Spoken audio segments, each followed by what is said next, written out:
Welcome to Selling Digital, where we help you turn your design skills into a thriving online business. Let's dive into today's tutorial and start designing a life you love. Here I am in Canva, and I am using the glow up version, so if it looks a bit different than yours, just know that is why. We are going to be making something like the ultimate notebook is how I would put it, and you can take what I am doing here and put it across any type of KDP book, whether that's a fully written high content book or it's a coloring book, a planner, all the different things that you can think of. But today, the easiest thing for me to show you guys would be an ultimate notebook, something that's different than just lined paper. So I'm starting off with an 8.5 by 11 canvas. So we can type in paper. And if you have an idea of what type of paper you want to use, you can type that in, whether you want to type in lined paper, grid paper, whatever type you want. So let's say I want to do something that's more colorful. So we can choose something like this.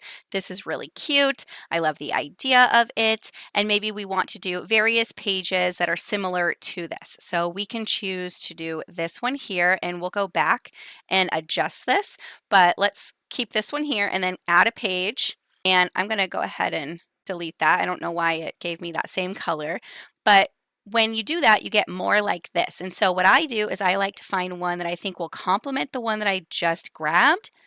And I like the idea of this, but I think it's a bit much. Let's see, we have this one. It's kind of playful, and this one's also pretty playful. So we can add this one to the second page. Now again, I'm going to go back and I'm going to change this to more of our style, but this gives us a breakdown of different pages that we want. So we have a lined page, we have just a blank page. Let's add another page. I'm going to again delete that color there, and I'm thinking some sort of dotted page maybe we could find. So let's go back up, go back, see if we can find any more that maybe have another type of page instead of lined and blank. So let's, oh, this one's pretty cute. Yes, I love this idea. So this kind of goes with the flow once I get everything ready. And then let's do one more style since we're here. Let's make it even. And I love when we have these dots like this. Let's just make sure that that's what we want. Do we want this one? I don't think we want that one. Let's Control Z and get out of that one. I don't love it. Yeah, I like this way more. Okay, so we went to the grid view down here in the corner. We could see that we have each of these. Now what I want to do is I want to make each of these our own. Okay, I want to come up with a theme, maybe a color theme or something, and we're going to make these all our own. But this is a perfect starting off point to a notes type notebook, one that has a different section for how you're feeling. Are you feeling like you want a grid? Are you feeling like you want lines today? Do you want just a blank space, or you know what I mean? So different types of things. So I'm going to go ahead and select this first one here, and we're going to decide on a theme. I'm going to go with cozy. I'm going to go with a cozy theme based on the weather here in Alaska. You can see how this is created. There's a bunch of different lines here. So somebody went through and they created this whole thing.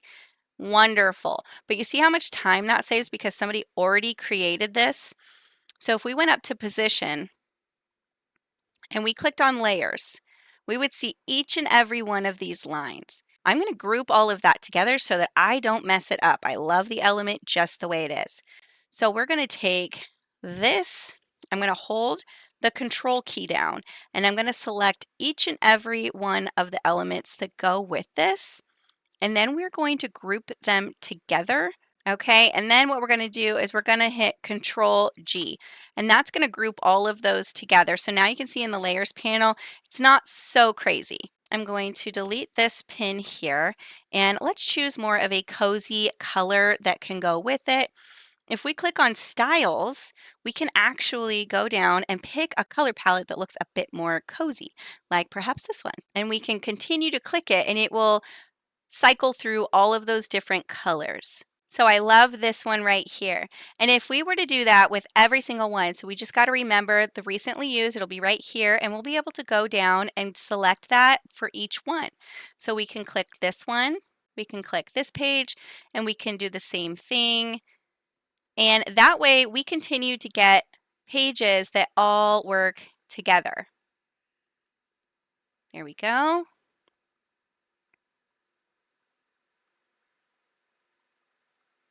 That's a little too similar to the last one.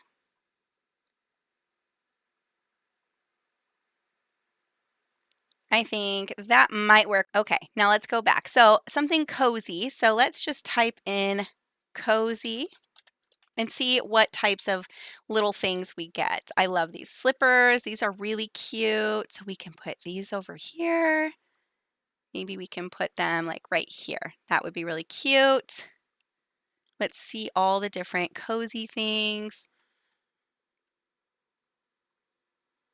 We have a little fireplace. That might be cute on one of these. One that says cozy vibes. I love that. We can put that up here. Okay, so let's say this page would be done. Let's go to the next one here, and I'm going to actually delete every single element on here because I don't want it. See what I mean by just choosing a template? It just gives you something to work off of here. And I'm going to actually delete the heading and the body. And let's actually expand this, give them more spots here. And let's do one that says cozy. We'll make this like right about. We can do, oh, you know what? I bet we could do a little fireplace.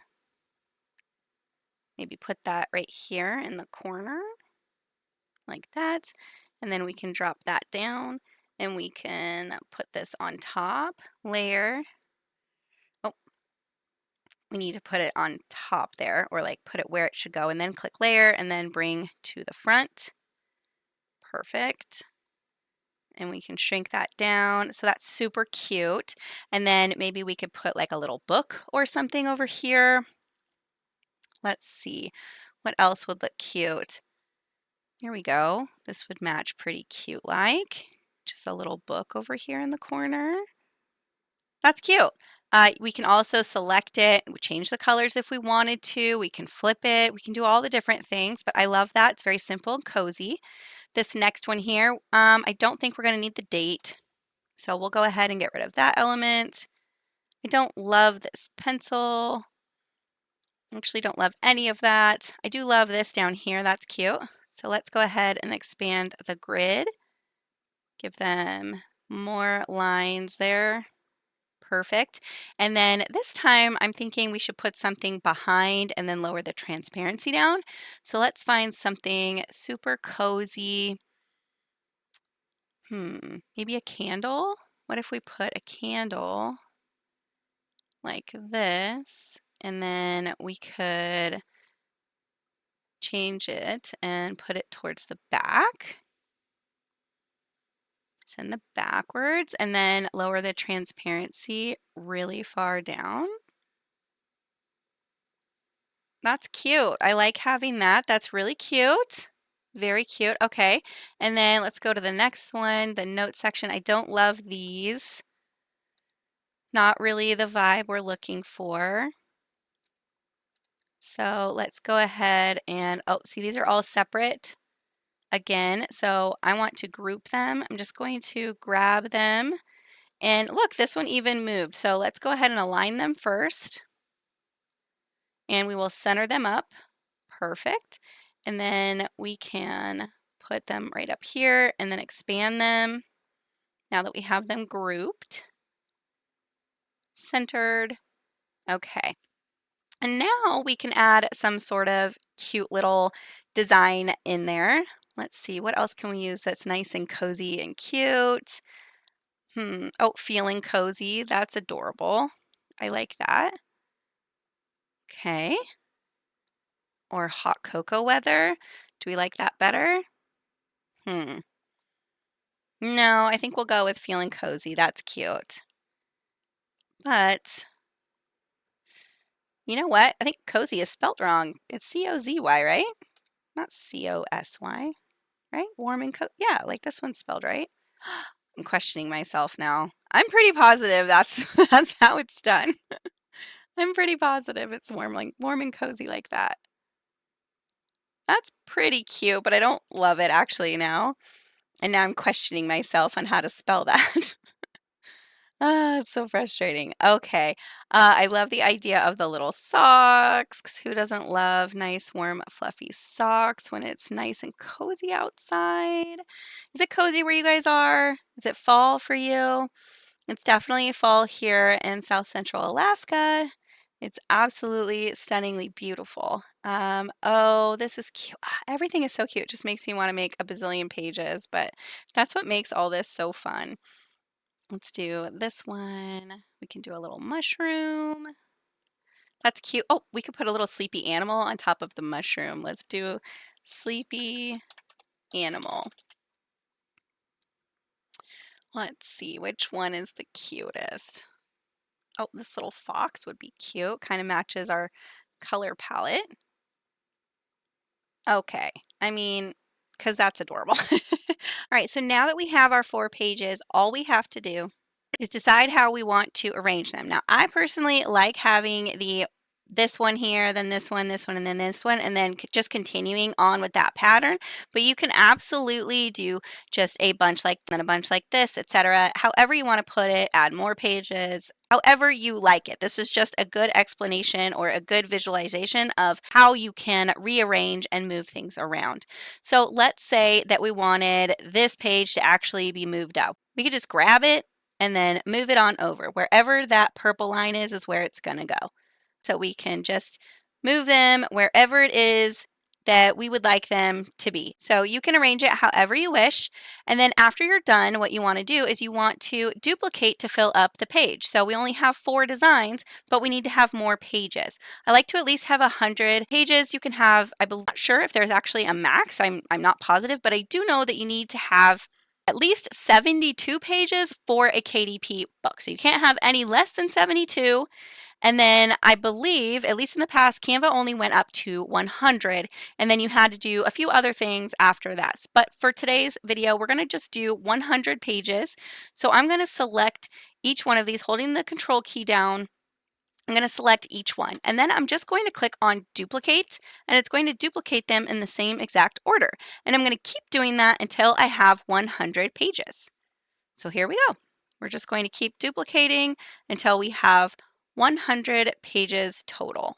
And then we can just keep watching it. And there we go. We have our 100. It does look like it's going to keep going. So maybe they have enhanced how many that you're able to have on here. If so, that would be wonderful. That would be absolutely beautiful if they did do that. So let's go ahead and move on from here. Now we have 100 pages, as you can see.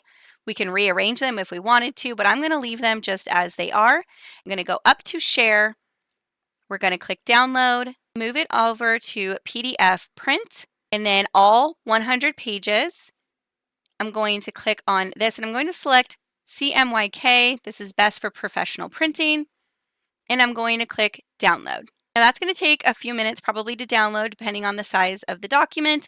And let's head over to KDP and get everything set up. So first we're going to click on create paperback, and then we're going to put in our book title. Now I'm not going to do everything perfectly here, but we'll just title it The Ultimate Notebook and no subtitle. I'm going to copy this because I'm probably just going to put this in another area just to get us going. If you have a series, you will add that. You don't need an edition number. That's totally up to you. You'll put in your author name, any contributors if you have them. You'll fill out your description and make sure that you are learning all about KDP descriptions. I suggest going to look at something similar to what you are creating, seeing what they have written down. For now, I'm just pasting in the Ultimate Notebook just for the sake of moving on. I'm going to click on I own the copyright, and I hold necessary publishing rights. If right now you are having concern about that based on all of the different information that is out in the interwebs about Canva and using elements and being able to click on I own the copyright, this is a wildly misunderstood topic. I was going to make a video on it, but I chose not to because someone else has made a video and she's absolutely phenomenal. Her name is Ivy, and she does an absolutely wonderful job at explaining this and going over it. So I will link her video on this topic down below. I think it was posted about 7 months ago, but very relevant still. And she just goes into it so perfectly that there's no point in me even trying to do the topic justice. So I will put that down below. But I'm going to go ahead and click I own the copyrights for this. My primary audience is not sexually explicit. Reading age, I don't really have a reading age, but this is a notebook, so I'm probably going for maybe 15, maximum 18, I don't know. You just choose whatever works for you, whichever marketplace you're at. I'm just going to do Amazon.com. In categories, now they have changed this 2 times since my last KDP and Canva video, which was created almost 2 years ago, I think, which is why I created this video. It's just kind of a 2024-2025 update. In categories, here's how I do it. I click on category. I personally go down to self-help. If you have a subcategory that your book fits into, you can certainly check one. And then I go over to self-help and I just click on the one that works best. So in my case, I can click on journal writing. And you can click on as many as you want. So let's say I'm thinking it's notes. Maybe that has to do with time management. Maybe it has to do with stress management. However you think, but to me, the self-help category just seems to be the best for journals. But like I said, it's totally up to you. I am going to click on creativity because it's a pretty open-ended notebook. So people can draw, they can write, they can do all sorts of things in there. So I'm just going to leave it at that. And then you can obviously add another category if you wanted to. And then we would put in our keywords. Again, do your research, figure out what would be the best keywords for highlighting things that you think people will search. There's a lot of different ways to look up the different types of good keywords for this. I'm going to leave this blank. It does say optional. I'm going to leave it blank for now just for the sake of moving on. And the publication date and release date are the same. This is the same for me. And then I'm going to release my book for sale now. You can schedule the book release if you want to do that. I'm going to click save. And now we're on to the next section. And this is the paperback contents. This is going to be the area where you put in the manuscript and the cover. I just do get a free KDP ISBN, but if you have your own, you can go ahead and do that. Down here, it's going to give you the option for the different types of paper that you want to use. I'm just going to do standard color interior with white paper. You can choose whichever you want, and you can do some research up here to be able to decide what type of paper you would like. It automatically defaults to 6x9, so you're going to want to change that to whatever size you chose. And I did choose an 8.5x11, so I'm going to choose that one right here. And I'm going to click on bleed for PDF only because I do have images and text that are going all the way to the edges. As you can see here, choose bleed if you have images or illustrations extending to the page's edge in your manuscript. Otherwise, use no bleed. So in my case, I do need to choose the bleed because as you can see, my images and my coloring, my text sometimes goes all the way to the edge. So we're going to click on upload manuscript, click on downloads, and then here is our manuscript right here. We'll click that and then it will start to upload. Scrolling down, you'll see AI generated content. Do we have any AI generated content within our book? We do not have anything AI generated in the cover or in our book. So I'm going to click on no. If you do have anything AI generated, there's nothing wrong with that, but you do need to click on yes so that people are aware. So here is the interior of our book that we just created. As we go through the pages, you can see that each page looks really cute together. Everything's nice and adorable and cozy and perfectly set up for our KDP interior. So super easy and very simple to use Canva to create our manuscript. I know there's a lot of different websites out there that claim to be the best when it comes to KDP, but Canva, hands down, is just always going to be the best for your money. I just find it to be absolutely fun to use, easy to use, and honestly, it just keeps getting better and better with all the new additions that they have created. So I hope this video was helpful. If you are in need of help with the cover portion of this, you will want to stay tuned for part 2 coming up right after this. Thanks for watching. If you found this tutorial helpful, please give it a thumbs up and share it with the others who might benefit. Don't forget to subscribe and hit the notification bell to stay updated with our latest content. For even more tips, exclusive videos, and the chance to request personalized tutorials, head over to my Ko-fi page. Become a VIP member to gain access to commercial use files perfect for print on demand and so much more. Join our community of creators and let's design a life you love together. See you guys in the next video.